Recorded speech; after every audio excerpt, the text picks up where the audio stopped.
Bugun dolzarb yangiliklari bilan dunyo yangiliklari o'z ishini boshladi. Latviya Rossiya bilan chegarada ajdartishlarini o'rnatishni boshladi. Baydenni qayta saylanishdan chiqishga kim ko'ndirgani ma'lum bo'ldi. Markaziy Osiyo davlatlarida tarvuz bozorida murakkab vaziyat yuzaga keldi. Istfruit. Kreml Baydenning saylov poygasidan chiqish haqidagi qaroriga izoh berdi. Isroil G'azodagi gumanitar zonada operatsiya o'tkazishga tayyorlanmoqda. Germaniya TIV Rossiya haqida keskin fikr bildirdi. Eron Husiylar Isroilga hujumni qachon to'xtatishini ma'lum qildi. Latviya Rossiya bilan chegarada ajdartishlarini o'rnatishni boshladi. Latviya Rossiya bilan chegarada ajdartishlari deb nomlangan tankga qarshi to'siqlarni o'rnatishni boshladi. Bu haqda Yevroparlament deputati Riga sobiq meri Nil Ushakov ma'lum qildi. O'zining Telegram kanalida o'rnatilgan beton istehkomlar chizig'i ajdartishlari tasvirlangan videoni joylashtirgan. Latviya, Estoniya va Litva yanvar oyida Rossiya va Belarus bilan chegarada mudofaa chizig'i qurilishini ma'qullashga kelishib olgan edi. Polsha mazkur tashabbusga iyun oyida qo'shilgan. Ushbu davlatlar rasmiylari yaqin yillarda o'z chegaralarida mudofaa zonasi yaratish niyatini bildirgan. Tashabbus mualliflariga ko'ra, Rossiya va Belarus bilan chegarada mudofaa chizig'i Yevropa ittifoqi Moskvadan kelayotgan harbiy tahdidlar va boshqa xavfli harakatlardan himoya qilish uchun zarur. Aprel oyida Financial Times Sharqiy Yevropa davlatlari Rossiyadan hujumga tayyorlanayotgani, ularning fikricha, Ukrainadagi mojaro tugaganidan keyin hujum qilishi mumkinligi haqida yozgan edi.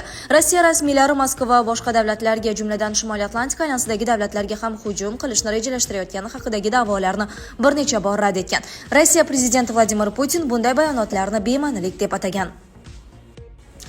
Baydenni qayta saylanishdan chiqishga kim ko'ndirgani ma'lum bo'ldi. AQSh prezidenti Jo Bayden 2 nafar eng yaqin maslahatchisi bilan uchrashuvdan so'ng qayta saylanishga urinishdan voz kechishga qaror qildi. Bu haqda Politico xabar berdi. Bayden 21-iyul kuni ikkinchi muddatga saylanmasligini e'lon qilgan edi. U o'z vitse-prezidenti Kamala Harris nomzodini qo'llab-quvvatlashini aytgan. Respublikachilar partiyasidan nomzod Donald Trump Harrisni mag'lub etish unga ancha oson bo'lishini bir necha bor ta'kidlagan. Politicoga ko'ra 20-iyul kuni Bayden o'z shtab-kvartirasiga saylov kampaniyasi qizg'in pallada ekanini aytgan. U 2 nafar eng yaqin yordamchisi bilan uzoq suhbatdan keyin o'z pozitsiyasini o'zgartirgan. Manbalarga ko'ra, Mike Donilon va Steve Ricketty Baydenning Delawaredagi uyiga kelgan. Donilon va Ricketty Baydenga uning to'xtab qolgan mablag' yig'ish kampaniyasi haqida ma'lumot bergan va noyabrdagi saylovlarda g'alaba qozonishning iloji yo'qligini tasdiqlovchi jamoatchilik so'rovnomalarini taqdim etgan. The Wall Street Journal'ning yozishicha, aynan Donilon va Ricketty Baydenning prezidentlik poygasidan chiqishi haqidagi bayonotni tayyorlashga yordam bergan. Markaziy Osiyo davlatlarida tarvuz bozorida murakkab vaziyat yuzaga keldi. Istfruit tahlilchilariga ko'ra, O'zbekistonda va Markaziy Osiyo va boshqa mamlakatlarda tarvuz bozorida murakkab vaziyat yuzaga kelgan. Bu poliz ekini yetishtiruvchilari tarvuzga talab yo'qligidan shikoyat qilmoqda. Ayrimlar ularni dalalarda terimsiz qoldirib ketishga majbur bo'lmoqda. Ba'zi dehqonlar tarvuzni faqat chorva mollarini boqish uchun yig'ib olyapti. Istfruit kompaniyasining ulgurji narxlari monitoringi shuni ko'rsatdiki, O'zbekiston bozorida yangi pishgan tarvuzning kichik ulgurji narxlari hozirda rekord darajada past bo'lib, har 1 kilogramm uchun 8 sentni tashkil etadi.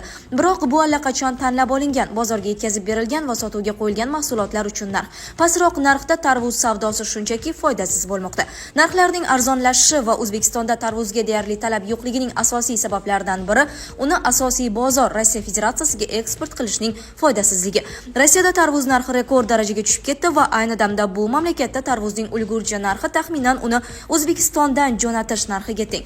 O'zbekistondan Sharqiy Yevropa va Yevropa ittifoqi mamlakatlarga tarvuz eksporti joriy mavsumda qiyin kechmoqda, chunki bu hududlarda narxlar juda past. Xususan, Ukrainadagi fermerlar tarvuzning ortiqcha hosili va ommaviy terim mavsumi boshlanishidan oldin narxlarning qulashi bilan duch kelgan. Shu bois Ukraina va O'zbekistonda tarvuz narxidagi farq transport xarajatlarini qoplamaydi.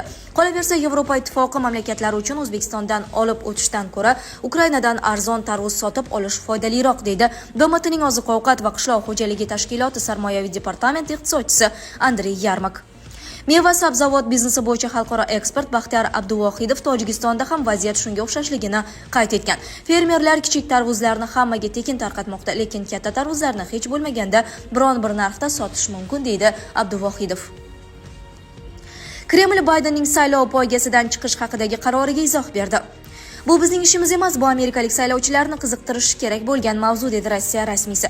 Rossiya prezidentining matbuot kotibi Peskov Jo Baydenning AQSh prezidentligi uchun saylov kampaniyasini tark etish haqidagi qaroriga izoh berdi. To'g'risini aytsam, so'nggi yillarda Qo'shma Shtatlarda sodir bo'layotgan voqealar bizni hech narsadan ajablanmaslikka o'rgatdi. Shuning uchun biz unchalik ajablanmadik, dedi Peskov.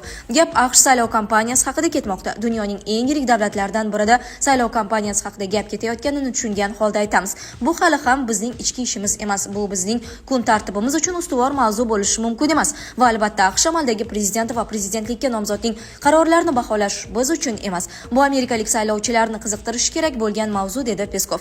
Shu bilan birga Peskov Moskva Qo'shma Shtatlaridagi voqealarni juda yaqindan kuzatayotganini tan oldi. Jurnalistlarning AQSh vitse-prezidenti Kamala Harrisning ehtimoliy demokrat nomzodi haqidagi savoliga Kreml vakili uning nomzodini ikki tomonlama munosabatlar nuqtai nazaridan baholay olmasligini aytdi.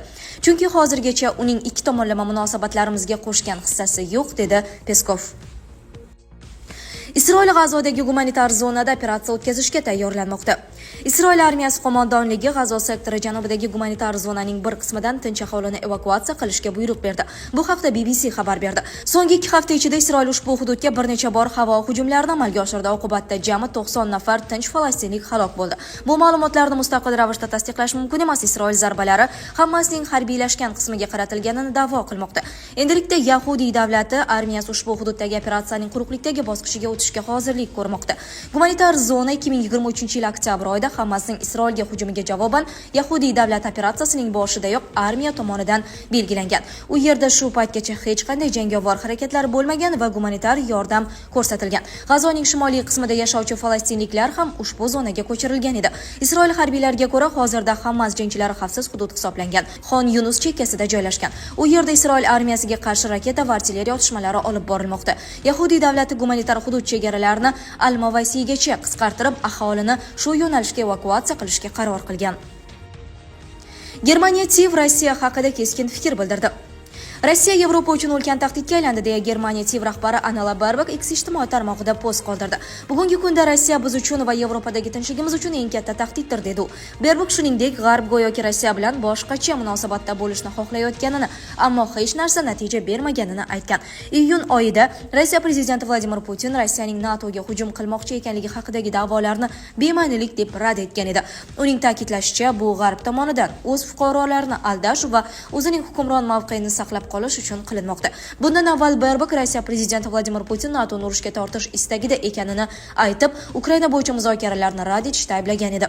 Bundan tashqari, Baerbock Putin g'alaba qozonsa Yevropada xavfsizlik va xalqaro tartib xavf ostida qolishini ta'kidlagan edi. Shu bilan birga vazir Ukrainaga Yevropa ittifoqi qo'shinlarini yuborishga qarshi chiqqan. Eron xususiylari Isroilga hujumni qachon to'xtatishni ma'lum qildi. Yaman shimolida hukmronlik qiluvchi Ansoralloh harakati Isroil Falastinga bo'lgan tajovuzini to'xtatishi bilanoq unga hujum qilishni to'xtatadi. Bu haqda Eron TIV matbuot kotibi Nosir Kananiy haftalik matbuot anjumanida ma'lum qildi. Uning qo'shimcha qilishicha, Yaqin Sharq mintaqasida inqirozning kuchayishini bartaraf qilish shart bo'lgan Qo'shma Shtatlar Isroil sodir etgan jinoyatlar uchun javobgarlikni o'z zimmasiga olishi kerak. Xalqaro hamjamiyat Isroil rejimining qotil mashinasini to'xtatsa tinchlik keladi. Isroil rejimi tajovuzni to'xtatgandan so'ng Yaman milliy najot hukumati ham rejimga qarshi hujumlarni to'xtatadi. Qo'shma Shtatlar Isroilning jinoiy harakatlari uchun jiddiy javobgarlikni o'z zimmasiga olishi va mintaqadagi inqirozning kuchayishiga to'siq bo'lishi kerak, deydi eronlik rasmiy. Avvalroq Qo'shma Shtatlar va Buyuk Britaniya Xudaydagi xusiylar pozitsiyalariga 5 marta havo hujumi uyushtirgani haqida xabar qilingan edi. Hodisa natijasida Xudayda portidagi yoqilg'i baklarida katta yong'in boshlangan. Sizlarga yetkazmoqchi bo'lganlarimiz shulardan iborat edi. Dunyo yangiliklaridan uzoqlashmang.